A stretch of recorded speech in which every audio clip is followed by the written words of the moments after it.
Bonjour tout le monde. Je m'appelle Bastien Ricari, je travaille au Labo Durable. Donc, on est une entreprise qui est spécialisée du coup dans la réduction des impacts environnementaux dans les labos de manière générale. On a commencé du coup avec la chimie analytique parce que c'est quand même notre spécialité à la base, et puis après on a dévié vers toutes sortes de structures scientifiques en fait. Donc, on travaille aussi aujourd'hui sur des pilotes, hein. Il n'y a pas longtemps, on a travaillé sur un pilote de fabrication de batteries, donc comme quoi on fait un peu de tout. Et aujourd'hui, du coup, on va parler de ce sujet, hein, de réduire les impacts environnementaux et en particulier l'impact de la consommation énergétique. On va regarder un peu des leviers. Moi, je vais vous présenter en fait ce qu'on fait avec nos clients, en gros.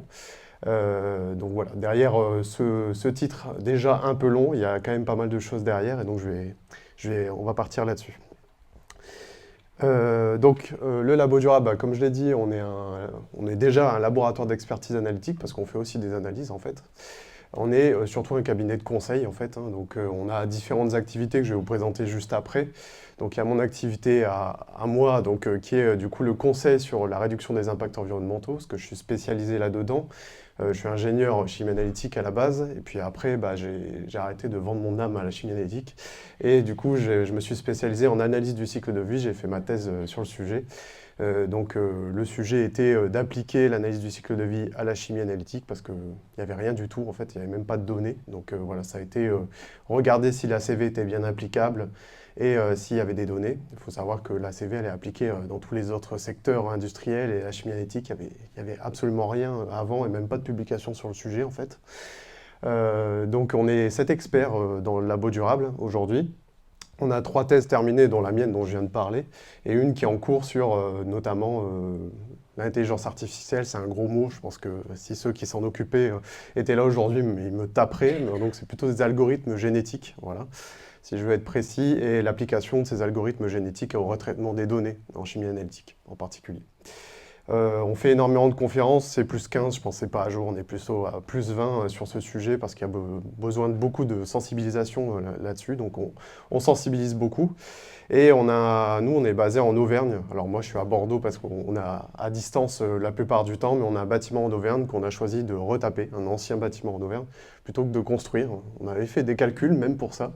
Et donc on avait trouvé que voilà, ça nous permettait d'avoir moins d'impact sur l'environnement de retaper une ancienne bâtisse plutôt que de créer et d'artificialiser un petit peu plus. Donc c'est pour ça qu'on a fait ça. On a des activités dans plein de secteurs différents, la parfumerie, la cosmétique, l'agroalimentaire, l'œnologie, les liquoreux, etc. C'est vrai qu'aujourd'hui, on est beaucoup dans la cosmétique, la parfumerie quand même. C'est aussi notre historique. Voilà, on est 3 dans l'entreprise à être passés par la parfumerie et la cosmétique avant. C'est pour ça qu'on est encore très présent. Et beaucoup les universités aussi, en fait, aujourd'hui. On a une activité qui est assez importante dans les universités. On est organisé autour de 3 pôles. Si vous avez compté, j'ai mis 7 avant et il n'y a que 6 personnes. Donc il y en a une que je n'ai pas dessinée, c'est pour ça. On a 3 pôles qui sont en interaction tout le temps en fait, hein. Donc le pôle expertise analytique avec Christophe Pérez et Xavier, qui eux sont plutôt sur du coup de la maintenance d'instrumentation. On reconditionne aussi des instruments. On les remet à neuf, etc. Là, on est en train de travailler sur un nouveau projet où on va voir pour refaire la peinture des vieux instruments pour que ça ait l'air vraiment remis à neuf, quoi. Parce que quand la peinture est un peu jaunie, c'est pas très beau des fois dans les labos. On travaille là-dessus, ils font du développement analytique et ils sont du coup directement en relation avec moi et Camille, du coup dans le pôle durabilité et résilience, où quand il y a une implémentation de méthodes analytiques, et ben, ça passe à travers mes ACV. Donc on regarde les impacts environnementaux, on regarde ce qu'on peut améliorer, donc quels impacts on peut diminuer, quels sont les hotspots environnementaux, ça y est, je commence à utiliser des gros mots.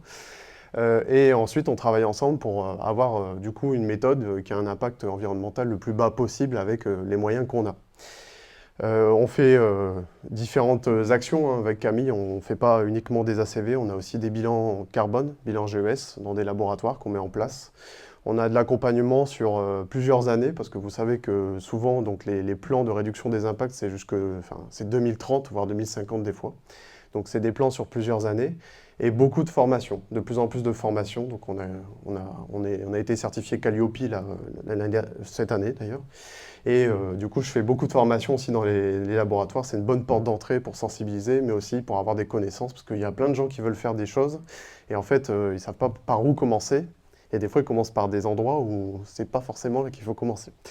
On perd du temps pour rien, donc c'est plutôt pour ça qu'on fait ça. Et puis il y a Clément et Thomas, donc qui sont plutôt dans le pôle qui est le moins informatique et intelligence artificielle. Bon, c'est pareil, c'est un gros mot pour eux, mais qui en fait améliore, c'est un peu les psys de l'équipe, moi je les appelle comme ça, parce que du coup ils regardent un peu les problèmes au niveau ergonomie, perte de temps dans les laboratoires, etc. Et eux ils ont une spécialité là-dedans, donc en fait ils font en sorte que les gens perdent moins de temps sur leur ordinateur à faire plein d'opérations qui ne sont pas forcément très intéressantes. Donc voilà, en général ils viennent avec nous, ils se posent et puis ils écoutent les gens pendant 1 heure et c'est 70 €. Non, je rigole. Mais c'est un peu ça quand même la démarche.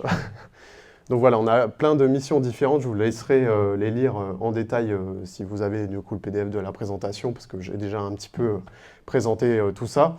Notamment, bon, je fais quand même un petit focus sur la première prestation de dernier point, donc pilotage des consommations du laboratoire. On va en parler là pendant cette présentation.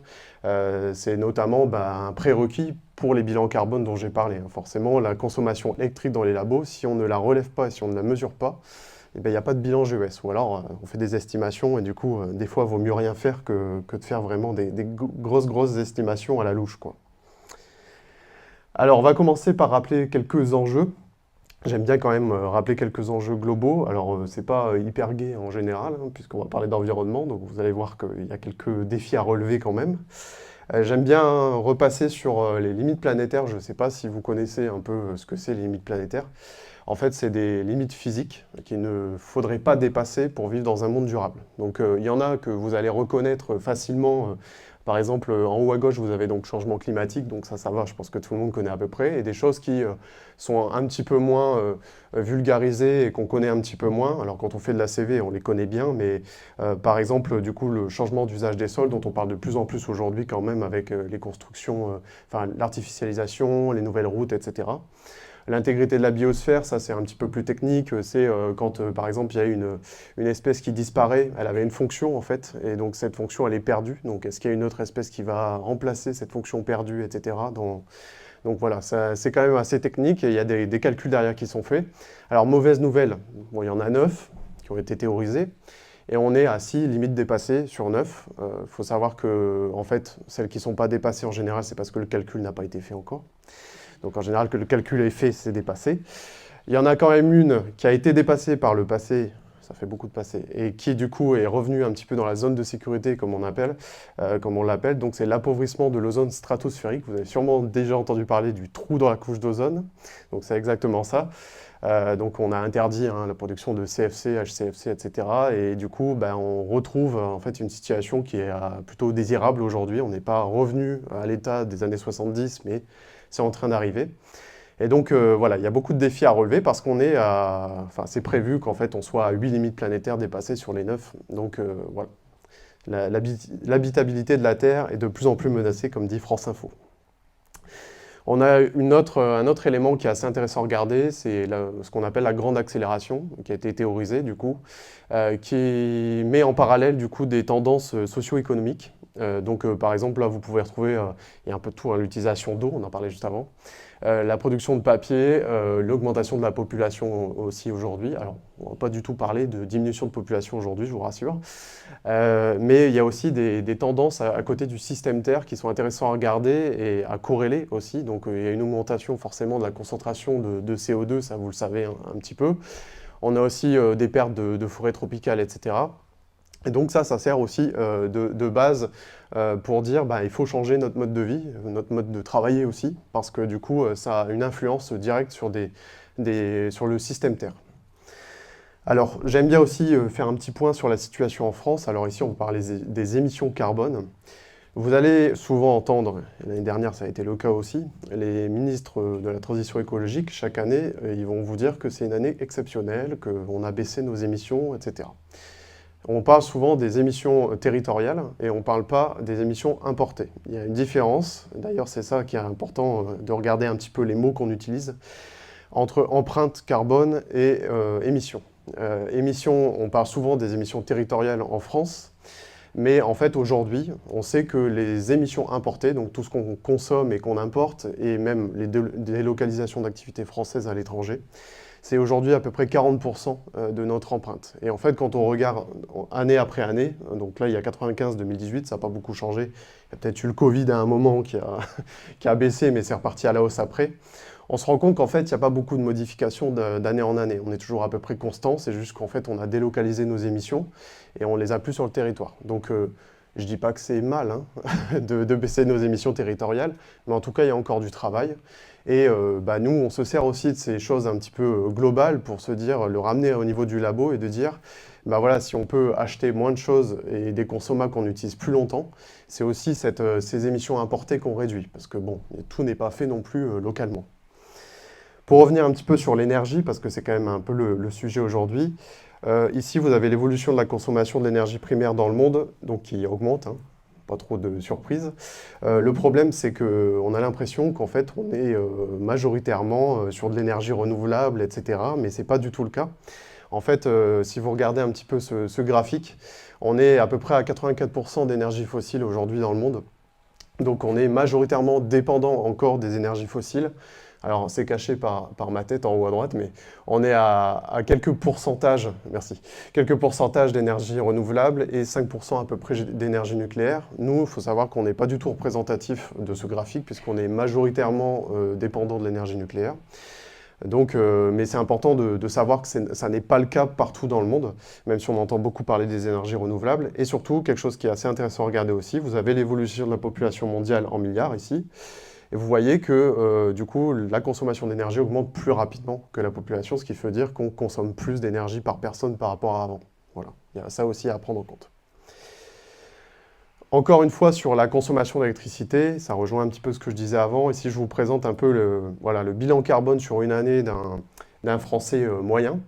Bon, moyen, après, voilà, on en fait ce qu'on veut des moyennes. Hein. Il y a des gens qui consomment beaucoup plus que d'autres, enfin, qui émettent beaucoup plus que d'autres, et d'autres qui sont un peu plus sobres, on va dire. Vous avez une répartition en 5 postes d'émissions, et en fait, l'électricité, dont on parlait juste avant, elle est ici. Donc, c'est une toute petite partie. Si on faisait ce bilan carbone dans un autre pays, on n'aurait pas du tout la même chose, puisqu'en fait, comme notre électricité est dépendante du nucléaire, ça dépend des moments de l'année, mais souvent, majoritairement quand même du nucléaire, et bien en fait, c'est un poste qui est assez minoritaire. Donc l'électricité, aujourd'hui, n'est pas un poste très important, à côté de la voiture, la viande, et le gaz et le fuel qui est dans Je me loge, puisque c'est pour, en général, se chauffer quand même. Un autre élément hyper important, et je l'aime bien, je pense que ce graphique, je l'emmène à chaque fois que je me déplace, c'est le changement de nos besoins. Donc ça, vous allez le retrouver à travers vos appareils dans les laboratoires, etc. Au 19e siècle, on n'utilisait que quelques éléments du tableau périodique. Aujourd'hui, on les utilise quasiment tous, notamment dans les énergies renouvelables et dans tout ce qui est télécommunications, informatique, etc. Alors, petit problème, enfin je ne sais pas si c'est un problème, c'est un constat en tout cas, on a des matériaux et des matières premières qui sont critiques. Alors on définit une criticité de matériaux par rapport toujours à où on se trouve dans le monde. Parce que vous voyez ici donc, les matières premières critiques du point de vue de l'Union européenne. Il y a 66% de ces matières premières critiques qui sont situées en Chine. Il n'y a pas longtemps, vous avez vu peut-être les terres rares, la Chine qui a arrêté d'exporter. Bon, au final, on savait que ça n'allait pas durer très longtemps, mais vous avez du coup 66% de ces matériaux qui viennent de Chine, ensuite 9% d'Afrique du Sud et de RDC 5%, notamment le cobalt, hein, dont on a tous entendu parler. Donc quand on a en tête ce graphique, en général, quand on regarde après des débats politiques, on comprend des fois ce que les gens disent un peu mieux. Et il se trouve que dans ces matières premières critiques, on peut aussi en avoir, bon j'ai mis une GC, désolé, c'est parce qu'on vient de la parfumerie, donc c'est pour ça. On retrouve aussi de l'électronique et des métaux. Donc de l'électronique, des métaux là-dedans, en grande quantité. Et il se trouve que nous, on a regardé un petit peu en détail dans ces appareils. Alors ça vaut pour une GC, mais en fait, vous pouvez retrouver ça dans n'importe quel appareil. Il y a beaucoup d'éléments qu'on retrouve dans cette électronique et dans ces métaux qui sont en fait sur cette liste des matériaux critiques. Alors c'est celle de 2020, ça varie un peu tous les ans, mais il y en a qui arrivent, qui repartent, donc je ne l'ai pas mis à jour forcément. On me dit souvent, ouais, mais c'est pas grave parce qu'on est petit, on présente pas grand-chose, on n'est pas non plus Samsung. Je dis, bah oui, mais du coup, dans un monde capitaliste, malgré tout, celui qui a le plus d'argent et de capacité de négociation, c'est le même. Donc, on a vu ça pour les supra ou superconducteurs, je ne sais plus. À un moment, il y a eu, du coup, il y a eu une rupture d'approvisionnement. Et donc, dans les universités, ceux qui faisaient de la recherche sur ça n'ont pas eu de superconducteurs pendant 1 ou 2 ans parce que c'était exactement ce cas-là. En fait, comme c'est des petits, qu'ils en demandent que quelques-uns, ça n'intéressait pas les industriels.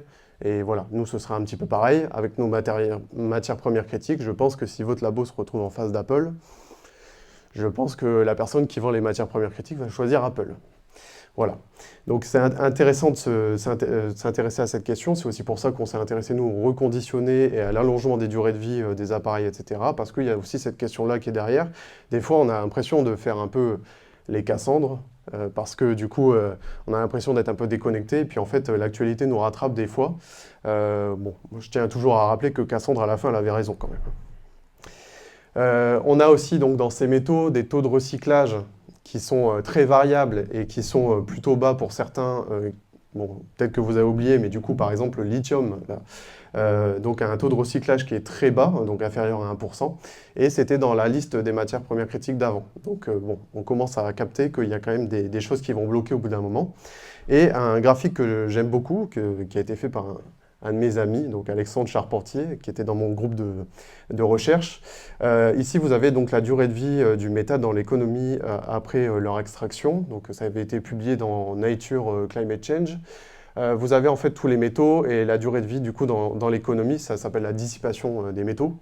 Vous voyez qu'en fait, il y en a qui restent très longtemps, comme l'or, etc. Et puis d'autres qui ont une durée de vie très limitée. Donc on retrouve encore le magnésium, le lithium, etc. Parce que c'est utilisé pour des choses qui en fait vont être jetées assez rapidement, ou en tout cas, c'est un rapport aussi avec le faible taux de recyclage de ces métaux. Donc on n'est pas du tout à une durée de vie qui dépasse notre durée de vie à nous. Donc c'est un petit peu problématique. Donc on est loin de l'économie circulaire.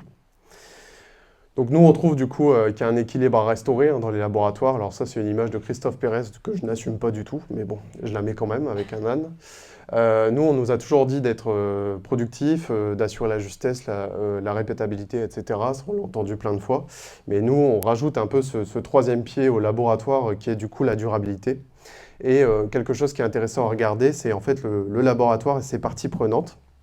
Ça, c'est quelque chose que je présente à chaque fois parce que c'est l'analyse du cycle de vie qui m'a permis d'avoir ce regard-là. Et nous, quand on fait du conseil, on voit effectivement qu'il y a tout ça activé en même temps quand on veut changer les choses. Donc ici, j'ai représenté une limite physique entre ce qui s'appelle la technosphère, donc c'est là où il y a toutes les activités humaines, et l'écosphère, donc c'est voilà, tous les milieux naturels où c'est pas géré par les humains, entre guillemets. Donc en fait, on a l'activité du laboratoire. On a des process métiers, des investissements, des opérateurs, opératrices aussi, c'est quand même pas mal parce que sinon il n'y a pas d'activité. On a des demandeurs, des clients qui peuvent être internes du coup à ce laboratoire. Et on est en interaction du coup avec des fournisseurs, des intervenants, comme moi des fois. Du coup, ces activités de laboratoire, on peut envoyer différentes choses donc, à ces fournisseurs, des déchets, des pièces à changer, etc. Et les fournisseurs et intervenants nous envoient par exemple de l'électricité. On en revient à ça, des consommables, et on vient faire des maintenances de temps en temps aussi. On interagit régulièrement du coup avec des lois et des normes. Alors la 14001 est appliquée dans beaucoup d'entreprises, mais elle n'est pas obligatoire. Donc on peut avoir aussi des activités qui dépendent de ça. Et malgré tout, cette activité de labo, on a des fois tendance à l'oublier, mais en fait on est une activité industrielle comme une autre. Et donc en fait on a des impacts qui proviennent de l'intérieur de l'écosphère, de la technosphère pardon, vers l'écosphère. Quelque chose qui est aussi important à prendre en compte, et c'est là-dessus que je vais axer un petit peu toutes ces consommations électriques après, c'est que si on a des risques qui viennent de l'extérieur. On parle souvent des impacts qu'on a sur l'environnement, on ne parle pas souvent de l'impact de l'environnement sur notre activité. Donc il y a des choses qui vont changer dans les années à venir, et donc il faut aussi prendre ça en compte. Et d'ailleurs, ça s'est déjà présenté en Allemagne en 2019 d'ailleurs. On a des aléas climatiques qui peuvent arriver, comme des feux de forêt, etc. Alors moi j'adore ce que je fais, mais si le laboratoire est en feu, je reste chez moi. Donc il y a aussi des risques qui viennent de l'intérieur, comme des ruptures d'approvisionnement. Donc c'est aussi pour ça qu'on travaille sur la circularité, etc., pour essayer d'être un peu moins dépendant en cas de rupture d'approvisionnement. Dans les labos, on parle énormément d'hélium, etc. Donc ça, c'est normalement quelque chose qui est intégré. Donc on a deux missions. Alors ça, c'est mon image à moi que j'assume, du coup. Il faut atténuer pour éviter l'ingérable et aussi s'adapter pour gérer l'inévitable. Donc il y a vraiment deux missions qu'on essaie de remplir. Et on a différents outils qu'on peut activer. Donc nous, on aime bien le laboratoire connecté, mais on le connecte à la réalité. Ça, c'est notre mission. Donc, comme je l'ai dit un petit peu avant, on fait différentes choses. Donc, à l'échelle d'un laboratoire, c'est plutôt un bilan carbone qu'il faut activer pour faire, en fait, une première année, un constat, de savoir où on en est, d'avoir un plan d'action ensuite et de regarder ce qu'il faut changer. Au niveau des process, c'est plutôt l'analyse du cycle de vie pour rentrer un petit peu plus dans le détail et comparer des process équivalents ou alors faire de l'éco-conception. Donc en fait, regarder quels sont les éléments qu'on pourrait changer. Et ça, on a besoin des gens de laboratoire pour le faire parce que c'est au niveau métier qu'on fait des changements. Donc c'est aussi ça notre mission, c'est de sortir éteindre la lumière, compter le nombre de papiers, ça c'est bon, je pense qu'on a compris. Donc on essaie de ramener un peu de durabilité dans les métiers, ça c'est vraiment aussi ce qu'on fait. Donc on identifie des hotspots grâce à ces techniques, et ensuite ça nous amène vers plein de choses différentes. Donc la direction de politique environnementale, parce que des fois ça arrive qu'en fait on a des politiques environnementales au niveau entreprise, mais personne n'est capable de se l'approprier au niveau labo. Donc nous, on fait cette descente d'échelle avec les laboratoires, suivre des indicateurs aussi. Alors, soit c'est des indicateurs comme le kilogramme CO2 équivalent, mais ça peut être plein d'autres indicateurs. Si vous aimez les déchets, c'est bizarre comme phrase, si vous aimez les déchets, on suit les déchets. Mais en fait, c'est vraiment, on adapte en fonction du laboratoire et de la politique du laboratoire aussi. On fait aussi beaucoup de formations et des plans de résilience et de continuité d'activité. Ça, on va en parler juste après. Donc en fait, on a plein de boîtes à outils à activer que vous pouvez vous approprier aussi, hein. Donc des stratégies bas carbone, comme je disais, horizon 2030, des bilans carbone, des analyses du cycle de vie, du coaching aussi. On fait beaucoup de coaching, des formations et de l'analyse de résilience. Alors, très rapidement, un petit exemple de feuille de route, comme ça sensibilise un petit peu à ce qu'on met en place dans les laboratoires quand on y va. En général, il faut commencer par faire un état des lieux. Donc en gros, on commence par faire un audit. C'est un gros mot, mais c'est un échange en fait, hein, qui dure une journée. On regarde un petit peu les sensibilités de chacun, chacune, qu'est-ce qui a déjà été fait, parce qu'en fait, il y a plein de laboratoires où les gens, ils ont déjà fait plein de trucs, mais il n'y a rien qui est marqué, il n'y a rien qui est formalisé, il n'y a pas d'objectif non plus. Donc en fait, on fait une journée où en fait, on échange sur ce qui est déjà fait, ce qui n'est pas fait, etc. Et on fait ensuite un plan d'action. On en vient aux consommations électriques. Ensuite, c'est la première étape à chaque fois. On met en place du coup un suivi des consommations électriques, de l'eau, des gaz aussi, et des achats. Donc ça, par expérience, on a quand même souvent dans les bilans carbone, pour en avoir fait quand même plusieurs aujourd'hui dans les laboratoires, les achats sont quand même assez importants. Donc là, il faut rentrer un petit peu dans le détail. Donc il faut regarder en fait qu'est-ce qui est acheté chaque année, de regarder un petit peu les matériaux. Donc des fois, il y a des choses qui sont inattendues, mais nous, on apporte aussi cette information-là. Pour information, quelque chose qui revient tout le temps dans les laboratoires et qui est assez, je vais dire dégueulasse parce que c'est le cas, c'est le PTFE.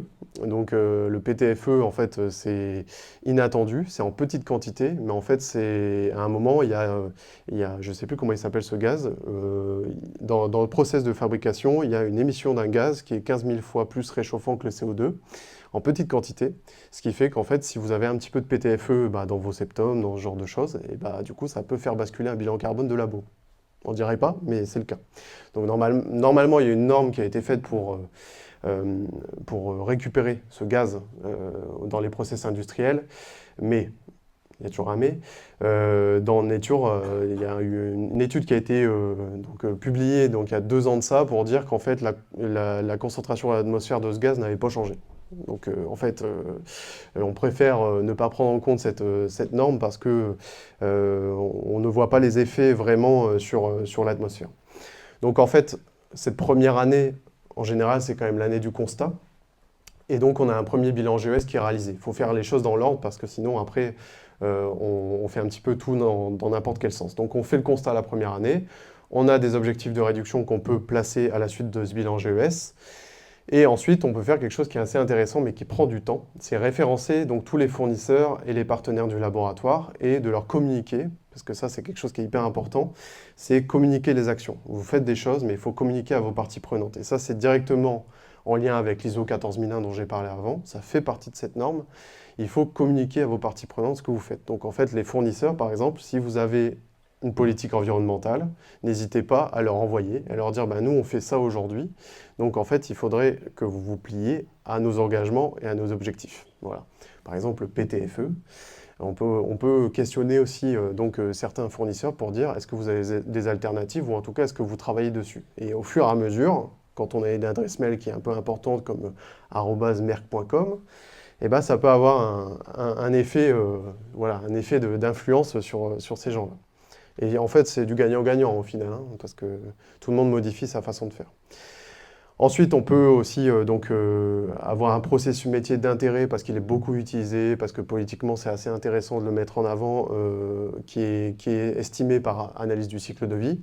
Alors ça, je ne l'ai pas trop parlé, mais j'en ai pas trop parlé parce que je ne parle pas trop d'ACV aujourd'hui, mais j'ai marqué méthode PEF. La méthode PEF, c'est une méthode de la Commission européenne qui a été développée par la Commission européenne pour calculer les impacts environnementaux par ACV. Donc c'est une chose qui a été développée, qui est maintenant en place dans toute l'Union européenne, avec des industriels comme L'Oréal, Decathlon, etc. Donc en général, quand on fait une ACV, on applique cette méthode-là, la méthode PEF, pour regarder, c'est assez intéressant. On fait aussi beaucoup de formations, donc tous les ans, on essaie de former le personnel dans les labos dans lesquels on va. Voilà. On a différents niveaux de formation, experts, voilà. Nouvel entrant. Quelque chose d'assez important aussi, parce que c'est aussi toute une question d'influence, hein, ce qu'on fait, malgré tout. Tout à l'heure, on parlait de lobby, je ne sais pas si c'est vraiment ça, mais on a différents niveaux, il faut savoir où est-ce qu'on se situe dans ce graphique. On a différentes échelles sociales, donc on a l'individu, donc c'est vous, hein, dans votre laboratoire. On a l'équipe ensuite, donc c'est la somme des individus. La somme des équipes, ça commence à faire l'organisation, et la somme des organisations, ça fait le secteur d'activité. On en a parlé pour l'eau un peu avant, c'est un peu en train de changer les choses. Donc quand vous avez une équipe qui commence à faire des choses dans un laboratoire perdu dans une grande entreprise, ça donne des idées aux autres équipes. Et plus ça donne des idées aux autres équipes, plus l'organisation change et ça devient carrément des politiques globales. Et quand la politique globale d'une grosse entreprise change, ça vient avoir un impact sur le secteur d'activité. Donc n'oubliez jamais ça. C'est pas parce que vous êtes solo dans votre laboratoire que vous ne pouvez pas avoir d'impact à un niveau un peu plus haut. Ça prend du temps. Je ne vous le cache pas. Mais par contre, ça peut vraiment être intéressant, comme la présentation d'avant, par exemple. Quelque chose de très important aussi, parce que ça, si vous vous dites, demain on se lance et on commence des choses, il faut jongler entre des objectifs long terme, court terme, moyen terme. Parce que les gens, si vous leur dites, on aura des premiers résultats en 2030, déjà, ça parle à personne, mais aussi, vous allez perdre beaucoup de monde au bout d'à peu près 15 jours. Donc, il faut un plan d'action avec... alors, dans les entreprises, ils aiment bien utiliser ça, donc je vais utiliser Quick Win.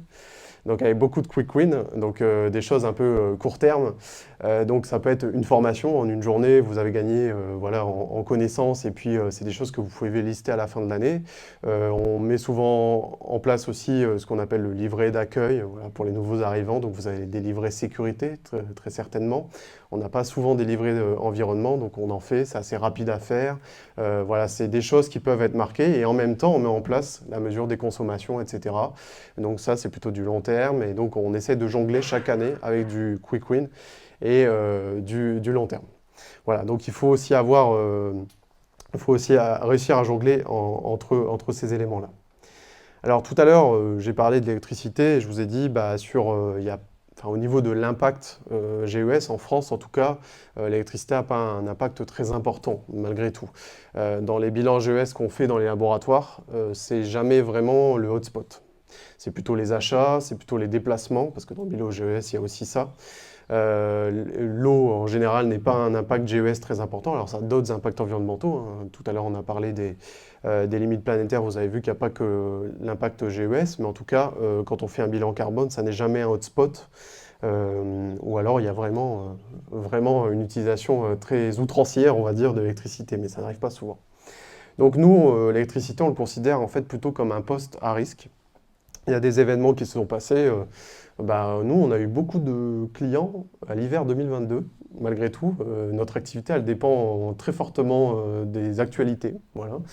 On a eu des plans de continuité d'activité à faire dans certains laboratoires parce que vous savez sûrement qu'il y a une guerre en Ukraine. Et donc, à un moment, pendant l'hiver 2022, il y a eu une peur de rupture d'approvisionnement en électricité parce que forcément, il fait noir plus tôt, on met le chauffage, etc. Et donc, il y a eu des plans de continuité d'activité qui ont été faits dans certaines entreprises, certaines universités, à Bordeaux, notamment à Bordeaux 1. Il y a eu un plan de continuité d'activité. Alors, voilà, il y a des gens qui ont grincé des dents un peu parce que ce qui était trouvé, c'était que le laboratoire de RMN allait fermer et être éteint complètement s'il fallait le faire. Donc il y avait des gens qui passaient à la trappe. Mais en tout cas, il y a eu une peur à ce moment-là de manquer d'électricité et du coup, le laboratoire sans électricité, il n'y a pas de laboratoire. Hein. Donc c'est assez problématique. On a eu dernièrement aussi, je n'ai pas fait exprès, c'est pas moi qui ai coupé les fils pour faire la présentation. Hein. C'est une panne de courant en Espagne et au Portugal il n'y a pas longtemps. Donc il y a eu vraiment une coupure et tout le monde s'est retrouvé dans le noir et sans électricité. Dans ces cas-là, il faut prévoir aussi. Donc nous, on vend ce poste à risque comme étant aussi une vision de manager de labo, de se dire, si on a une rupture d'électricité, au moins j'aurais fait des choses, j'aurais prévu qu'il y ait des backups. Est-ce que ces analyses-là que je ne vais pas pouvoir faire, est-ce que je ne peux pas me les envoyer chez un collaborateur? Est-ce que je ne peux pas décaler mes campagnes, etc., etc. Donc nous, on le considère plutôt comme ça, l'électricité. Donc sans électricité, comme j'ai dit, pas de laboratoire. Et c'est un poste vital pour l'activité de n'importe quel laboratoire. Et donc il faut mesurer et suivre, parce que la première étape, j'en ai parlé un petit peu avant avec l'Université de Bordeaux. Si vous mesurez, que vous suivez, vous faites un plan d'action de réduction, allez, on se met dans un cas particulier. Vous êtes 5 labos, et vous êtes 5 labos avec une activité qui est à peu près équivalente. Donc vous consommez à peu près la même chose. Et sur les 5 labos, vous êtes le seul à avoir fait une mesure, un suivi, vous avez réduit vos consommations sur des postes qui sont des hotspots énergétiques, etc. Et quand il faut faire un choix, parce que du coup il faut en éteindre un, vous allez passer sous les radars. Il y a un intérêt aussi à ce niveau-là. Donc c'est pour ça qu'on vend ça aussi comme étant un poste à risque. Il y a vraiment un intérêt pour vos laboratoires de réduire la consommation énergétique. Aussi, juste d'un point de vue scientifique, moi je trouve ça super intéressant d'optimiser des process en étant scientifique, de me dire je tire le maximum de résultats avec le minimum d'énergie dépensée. Déjà, rien que ça, c'est assez intéressant. Et surtout, identifier donc, des solutions en cas de rupture d'approvisionnement. Le but, c'est quand même d'éviter des ruptures d'approvisionnement, mais si elles arrivent, qu'est-ce qu'on fait? Donc c'est sur tout ça qu'il faut regarder. Donc voilà, je me suis un peu emballé sur les animations. Il y a un enjeu de conservation aussi pour vous. Hein. Pour vos échantillons, etc., c'est vrai que s'il n'y a pas de backup et si les frigos, les congélateurs s'arrêtent, après c'est un petit peu compliqué de se réveiller le lendemain. Tiens, les deux, ils viennent en même temps. Une dépendance aussi à des équipements électriques. Donc voilà, on est tous, on l'a vu dans les présentations d'avant, il y a énormément d'appareils électriques. On a aussi un enjeu de résilience et de continuité du laboratoire. Pour l'image du laboratoire, le fait d'avoir entrepris des choses là-dessus, d'avoir des backups en cas de rupture, etc., c'est très positif parce que vous avez réussi en fait, à ne pas arrêter votre activité malgré une rupture d'approvisionnement. Et ça, c'est plutôt valorisable. Aussi, tout à l'heure, on n'a pas à chaque fois parlé d'argent, mais nous, on nous parle souvent d'argent. Malgré tout, en fait, il faut bien gérer ses équipements et notamment les modes veille, etc. Nous, dans un labo dans lequel on est allé, alors c'était des GCMS, mais on peut quand même faire à peu près la même chose, il y avait des méthodes de veille qui étaient mal gérées. Et en fait, on a remarqué que c'était à peu près 45% de la facture énergétique à la fin de l'année, en fait, cette méthode stand-by. Et donc on l'a optimisé, et à la fin de l'année, on a réussi du coup à baisser cette facture électrique de à peu près 50%. Donc c'était quand même pas rien. Donc ils étaient contents, et nous aussi. Et en plus de ça, ça les a fait dépendre un petit peu moins de l'électricité. Alors, attention aux solutions magiques. Ça, je pense que c'est important de le remettre un peu en place. Alors là, je vais parler plutôt de gaz. Je suis désolé, mais vous pouvez faire les parallèles assez facilement avec votre activité. On a souvent parlé d'hélium dans les laboratoires et on a souvent parlé aussi de la solution du générateur. Le générateur, c'est un peu une solution magique, c'est-à-dire qu'on avait un problème d'approvisionnement, on dépense de l'argent, on nous déploie quelque chose d'autre, et puis bah, c'est bon, il n'y a plus de problème d'approvisionnement. Mais ça ne marche jamais comme ça, parce qu'il y a toujours des problèmes derrière. Acheter un générateur, ça implique plein de choses. Vous avez vu avant, il y a des matières premières critiques, etc. C'est l'augmentation de l'électricité consommée, en fait, déjà. Donc vous allez consommer plus que en fait, quelque chose de mutualisé dans une grosse industrie qui ont eux aussi fait un travail d'optimisation énergétique. Vous allez dépendre aussi de pièces détachées, de générateurs, etc. qui vont potentiellement venir à manquer. Et c'est une pression accrue sur la production des générateurs. Moi, je fais à chaque fois une image qui me parle beaucoup parce que ça concerne ma maman. Pendant le Covid, tout le monde a acheté des machines à pain, dont ma mère. Voilà. Donc les machines à pain, c'est un peu comme les générateurs. C'est-à-dire qu'avant, on allait chez le boulanger, la boulangère, voilà, tous les pains sont dans le même grand four, donc c'est optimisé. Et en fait, quand on fait la somme de la consommation électrique de chaque machine à pain, et ben en fait, ça fait plus que le gros four. Donc là, c'est un petit peu pareil. Donc chacun va avoir sa solution magique, son générateur, et en fait, globalement, c'est pire qu'avant. Donc à réfléchir, il n'y a jamais de solution magique, voilà. Donc bon, ça c'est mon image, il n'y a pas d'animaux ce coup-ci. Donc il y a une Tesla, voilà, avec une rechargée. Oui, parce que l'électricité, voilà, c'est ce que je disais tout à l'heure, comme c'est 84% fossile, le générateur, des fois, comme ça dépend de l'électricité, ben, on est un peu dans ce cas-là, hein. Donc attention. Donc ce qu'on aime bien dire, c'est qu'il n'existe pas de solution magique, où il suffit de régler une facture afin de se prémunir des risques. Voilà. Donc en fait, ça demande toujours des efforts, de l'optimisation et un vrai travail.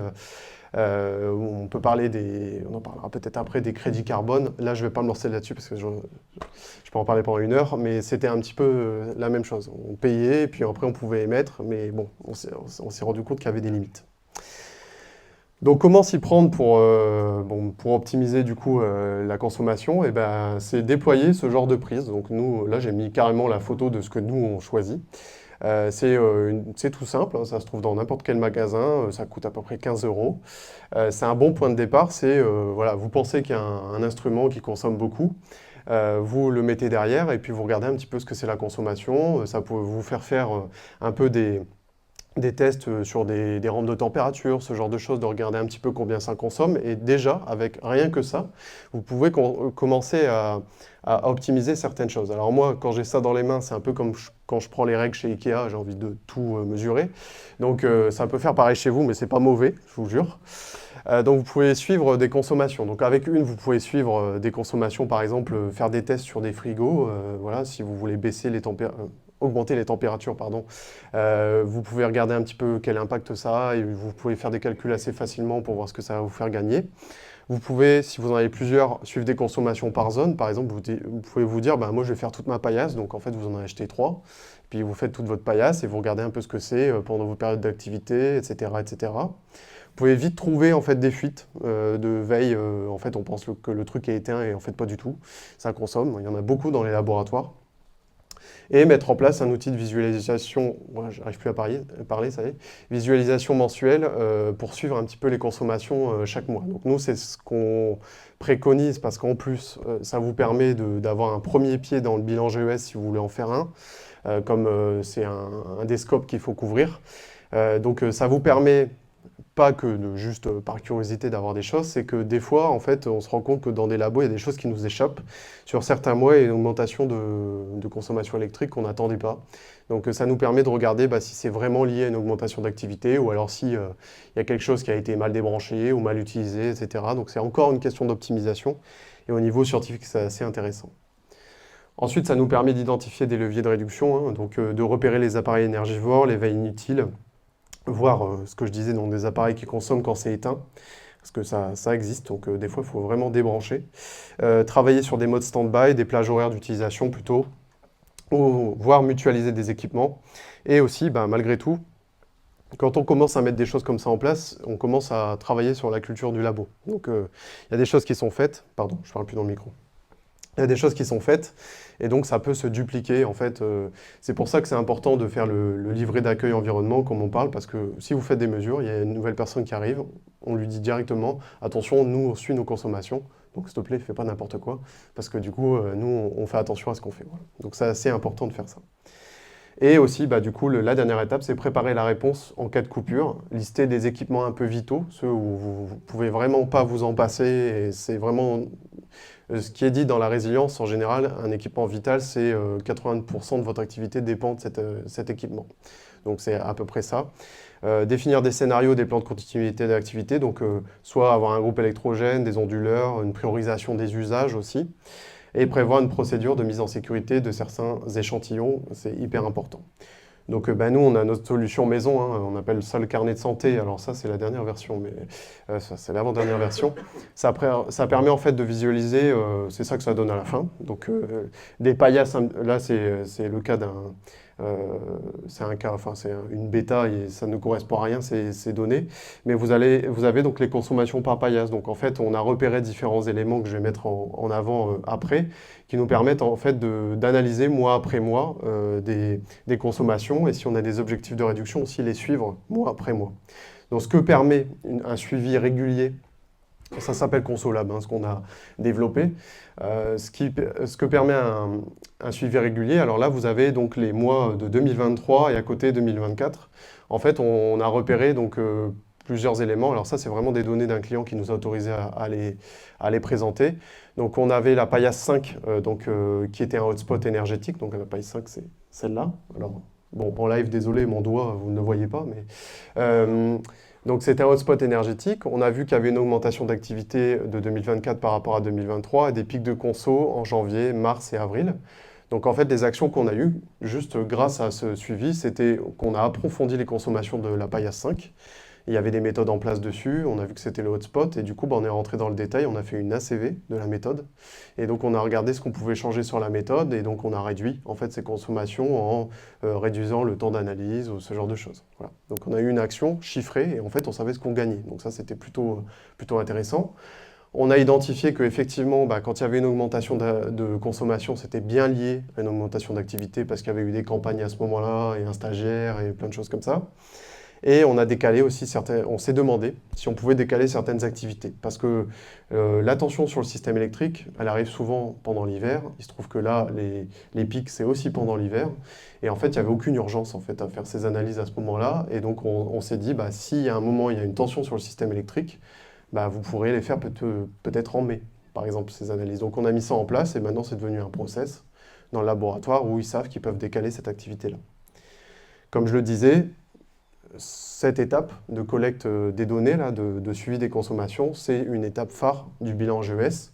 Donc même si vous ne voulez pas faire un bilan GES tout de suite, si vous commencez à suivre vos consommations électriques, c'est un bon début, vous avez déjà un élément qui est suivi, et du coup vous n'aurez pas à le faire après et à tout déployer ensuite. Voilà. Alors quelques ordres de grandeur, alors j'en ai que deux, j'ai mis quelques, j'aurais pu mettre deux. On a fait sur un groupe froid qui, du coup, c'est sur un an, hein, qui fonctionne à peu près tout le temps dans un laboratoire dans lequel on a déployé ce suivi. On a vu que c'était à peu près 800 kWh sur l'année, donc c'est à peu près quand même 3 mois d'électricité pour un appartement de 2 personnes. Donc c'est pas rien, et c'est le double de la consommation d'un frigo plutôt récent. Donc c'est assez important. Et aussi un autre élément que j'aime bien mettre en avant, parce que vous pouvez tenter de vous dire je fais pas ça, et je regarde les fiches techniques des constructeurs, et je regarde les watts, et puis je fais un produit en croix, et c'est bon, je l'ai ma consommation. Et en fait, on avait du coup suivi une activité d'une LCMS pendant un an, donc avec du coup, je ne sais plus le nombre d'analyses par an, mais voilà, c'était une activité qui était représentative du laboratoire. Et en fait, on avait trouvé 600 kWh sur l'année et on avait fait le même calcul en se disant on a autant d'activités sur l'année, on prend les données du fournisseur et on avait appliqué du coup un pourcentage de correction parce que c'est toujours la puissance maximale qui est affichée. Et avec ce calcul, on avait trouvé 1220. Donc on est quand même à 2 fois plus élevé que ce qui est dans la réalité. Donc il vaut mieux, ça prouve qu'il vaut mieux faire des vraies mesures parce que si vous faites juste des approximations, vous pouvez vraiment approximer 2 fois en fait, ce que vous consommez réellement. Donc rien ne remplace la mesure. Voilà. Donc une première mission, si vous voulez rentrer dans votre labo et commencer quelque chose, c'est traquer, je me suis un peu emballé sur les termes, traquer les fuites d'énergie dans votre labo. Donc, commencez par vous équiper avec une prise de mesure, ça peut être quelque chose de bien. Commencez par une, et puis ensuite 150, non je rigole. Une quinzaine en général pour un labo, c'est suffisant. Ça vous permettra d'identifier des veilles un peu cachées, des appareils énergivores, mesurer la consommation réelle de vos équipements. Comme on l'a vu avant, ce n'est pas forcément ce qui est marqué sur les fiches techniques. Faire parler vos appareils aussi et construire une première cartographie de votre labo, de savoir quelle paillasse consomme le plus, etc. Donc c'est un point de départ qui me semble moi assez intéressant pour un suivi un peu plus régulier et piloté. Et ça vous permet aussi d'avoir des actions mesurées, donc d'estimer vraiment combien vous pouvez gagner au niveau consommation énergétique. Donc si vous voulez le faire, on peut en parler, il n'y a pas de souci. Je vais faire le psy aussi, hein, je vais remplacer Clément, pour voir un petit peu ce qui est possible, si vous voulez aussi voilà, contribuer au fait d'avoir un peu plus de mesures sur des instruments qui seraient un peu rares ou pas trop utilisés. Ça, c'est intéressant d'avoir ces données-là, comme pour faire ce genre de présentation, par exemple. Par contre, attention, hein, il y a quelques erreurs fréquentes à éviter quand on fait ça. On confond souvent arrêt et veille. Dans les laboratoires, c'est quand même pas pareil. Vous pourrez comparer les deux.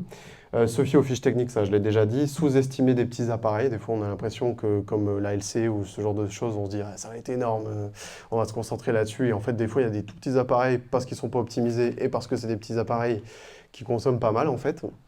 Et sous-estimer, du coup, le potentiel de transformation de juste une mesure électrique. Vous avez vu qu'on peut partir assez loin juste avec cette mesure-là. Donc, en gros, à vos prises, quoi. Voilà. Je pense que je suis pas trop mal. Merci.